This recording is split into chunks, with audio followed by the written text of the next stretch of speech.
Bonjour chers internautes de IGF1.sn, nous avons le plaisir de recevoir aujourd'hui comme invité à votre émission 13 minutes pour convaincre.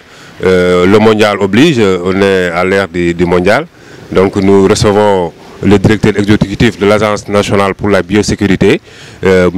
Ousseynou Kassé, par ailleurs membre de la CCR de l'APR. Donc bonjour M. Kassé. Bonjour. Alors, M. Kassé, je vous vois déjà avec votre écharpe. Est-ce que vous pouvez le montrer un peu? C'est la victoire des Lions qui est passée par là. Féliciter le président de la République, son Excellence Macky Sall, et qui pour la première fois vient de suivre l'équipe nationale en direct. Donc, il a dans une certaine mesure porté chance à notre équipe. Et nous sommes très fiers et très ravis. Et souvent, les Sénégalais, ils n'aiment pas gagner, mais ils aiment gagner avec la manière. Et hier, nous avons gagné avec la manière. On a produit un bon football et nous avons gagné. Et ceci était important. Donc, moi, je suis très fier aussi. Et tout le monde l'était aussi hier. Si vous avez un petit conseil à donner au coach pour la prochaine rencontre, quel serait? C'est de ne pas dormir sur nos lauriers et penser déjà que la qualification elle est acquise. Et je pense que le coach aussi l'a compris. J'ai lu au niveau de la presse ce matin que lui-même disait à ses joueurs lors d'une interview que tout n'est pas encore acquis. Il nous laisse du travail à faire, il y a certaines choses qu'il faut corriger, réajuster. Donc je pense qu'ils vont révisionner les cassettes pour voir qu'est-ce qu'il faut ajuster, qu'est-ce qu'il faut faire. Et personnellement aussi, il faut remercier le coach. Parce qu'il a fait des choix qui ont fait que nous avons gagné. Et ça, c'était perceptible. Tout ce qui tourne autour du football. Moi, je suis arbitre international ou ancien arbitre international de football. Ça aussi, on a vu une équipe disciplinée sur le plan et très fair play. Ça aussi, il faut le dire. Et je parle en connaissance de cause. Ils ont été très fair play. Eh bien, ils sont allés avec le cœur. Et voilà, le résultat est là. Tout le peuple est fier. Donc vous portez la casquette aussi d'arbitre international, ça, bon, je ne le savais pas. C'est quand même un politique, arbitre international, donc vous parlez en professionnel de... Oui, je pense que pendant longtemps, et d'ailleurs il y a des Sénégalais qui sont là-bas, qui représentent le Sénégal par rapport à l'arbitrage du football. Mon collègue Malan Djedjou qui a fait un excellent match, et un match très difficile, moi je l'ai suivi. Eh bien, ils s'en ont tiré d'affaire et c'est la première fois qu'ils soient en Coupe du Monde. Je pense que aussi il faut les féliciter et les remercier parce que eux aussi portent les drapeaux ou bien les couleurs du Sénégal pour ce mondial-là par rapport à l'arbitrage. Alors, donc déjà maintenant on va entrer dans le vif du sujet, parler des questions d'actualité. L'actualité brûlante, c'était un peu l'appel au dialogue lancé la semaine dernière par le chef de l'État autour des questions pétrolières et gazières. Vous êtes un peu dans le domaine parce que vous vous occupez de la biosécurité. Qui dit biosécurité, ça touche un peu à ce domaine. Alors, globalement, quelle appréciation portez-vous sur ça? Bon, ce qu'il faut dire, c'est d'abord féliciter et remercier le président de la République pour son initiative. La deuxième chose, c'est de remercier l'ensemble des forces vives qui ont répondu à son appel. Parce que vous savez, la Constitution donne les prérogatives au président de la République de définir la politique de la nation. Il pouvait ne pas appeler à des concertations et prendre la décision après avoir consulté ses conseillers, son cabinet, toutes les personnes qui travaillent autour de cette question. Mais il a jugé nécessaire, dans sa clairvoyance, d'appeler les forces vives de la nation pour discuter de ces questions. Je vous rappelle qu'il n'y a pas un seul pays exportateur ou qui dispose de pétrole qui a entamé des concertations avant même l'exploitation de son pétrole. Donc c'est une grande première pour le Sénégal. Et ça aussi, je pense qu'il faut en remercier et en féliciter le président de la République pour sa clairvoyance. Donc ça aussi c'est important et ça permet au Sénégal de se préparer par rapport à cette manne-là qui va venir. Je pense que nous espérons beaucoup, mais nous devons aussi maintenir la cadence par rapport aux autres secteurs de l'économie du Sénégal. Donc pour ne pas éviter un effet contraire à tout ça. Je pense que par rapport à ça, c'est ça qu'il faut dire. Et moi, j'ai participé personnellement à ces concertations. Le président de la République a été du début à la fin. Il a d'ailleurs rompu le jeûne avec les gens. Il a quitté vers les coups de 21h.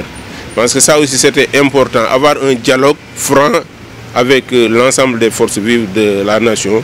Et je puis vous dire qu'il n'y avait pas de canevas.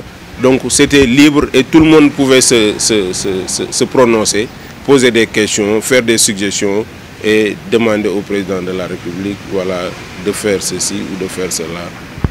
Donc il n'y avait pas de protocole.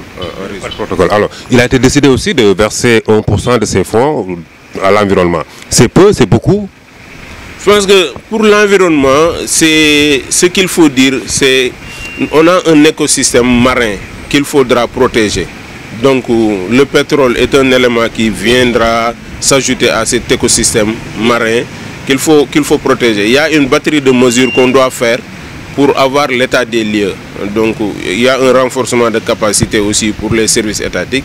Mais nous devons aussi accélérer et préparer la jeunesse sénégalaise pour pouvoir demain travailler autour de ces questions sur le pétrole.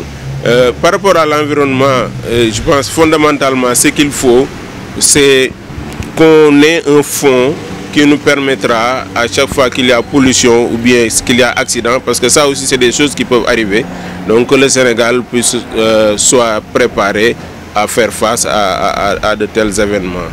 Ça, nous devons faire aussi la cartographie de la vulnérabilité de nos côtes.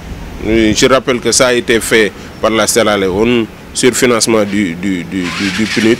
Donc le Sénégal aussi doit faire sa cartographie. Et une fois qu'on aura fait ce travail-là, principalement, faire l'inventaire de notre écosystème, tout ce qu'il y a. Demain, quand on aura commencé à exploiter le pétrole, eh bien, on va faire le suivi pour voir quels sont les gaps, donc quel est l'effet de ce pétrole sur l'écosystème. Donc, bien entendu, nous allons aussi chercher les données dans les autres pays qui ont commencé à exploiter ce pétrole. Et nous sommes satisfaits que le président de la République ait accepté cette proposition, c'est-à-dire de mettre l'environnement au cœur de l'exploitation de ce pétrole pour préserver notre environnement, pour ne pas me répéter par rapport à ça. Ça aussi c'était important, nous avons fait la proposition, il l'a accepté a priori. Pour les autres, il y a certaines questions qui ont été soulevées. Il a demandé à voir avec ses services, mais pour cette question-là, il a accepté d'office, séance tenante. Ça aussi, c'est important, il faut l'en féliciter. Alors, donc globalement, sur ces questions de dialogue, on a vu que l'opposition avait brillé par son absence. Déjà aussi sur la question du parrainage, ok, là aussi, il n'était pas là. Alors, est-ce que l'opposition n'a pas manqué une chance en or de dire tout ce qu'elle ressent? Voilà. Bon, je me garderai de critiquer cette opposition. Ce que je voulais dire, c'est que toutes les personnes physiques ou morales qui ont manqué ces concertations, je pense que l'histoire retiendra ça. Et pour vous dire la clairvoyance et la vision du président Macky Sall. Vous savez, le Sénégal va commencer à exploiter le pétrole vers 2022-2023. Si le président de la République a un deuxième mandat, on le lui souhaite, on travaille par rapport à ça. Donc, il aura 1 an de gouvernance avant de partir. Donc, vous voyez, s'il lui réfléchissait par rapport à son mandat, par rapport à sa personne, il n'aurait pas appelé à ces concertations, il n'aurait pas demandé à toutes les forces vives de venir discuter autour de ces questions qui, sûrement, qu'il va léguer au peuple sénégalais avant de partir. Ça, c'est vraiment la dimension humaine même du président de la République. Je pense que ça, il faut qu'on le dise aux Sénégalais, qu'ils perçoivent cet homme-là qui est en train d'imprimer une vision, qui est en train de mettre son cœur, ses idées pour le devenir de la nation sénégalaise. Ça, c'est important et c'est fondamental. Je pense qu'on ne pouvait pas, et il n'y a pas de justificatif de n'avoir pas été à ces concertations. Et je rappelle, on a demandé à un certain moment que les contrats autour de ces questions soient publiés. Maintenant, tout a été rendu public. Les gens n'en parlent pas. Donc moi, je me demande qu'est-ce que véritablement, qu'est-ce qu'on veut, à moins qu'on soit à court d'idées par rapport à ça. Les contrats sont maintenant publics. On a appelé à des concertations. Ces questions-là ne sont pas encore, c'est pas pour demain, c'est dans 2, 3 ans, 4 ans même. Donc le président aura 4 ans de gouvernance sur son deuxième mandat avant de partir.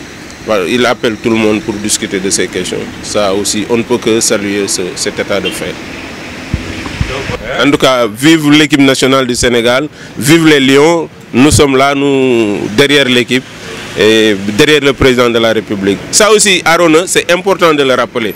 Même si nous sommes au terme de l'émission, je vous rappelle qu'il y a de cela 5 ans, 10 ans, on parlait d'histoire de primes qui n'est pas payée, ces questions d'argent, mais il faut saluer l'action du gouvernement du Sénégal qui a mis l'équipe dans les meilleures conditions.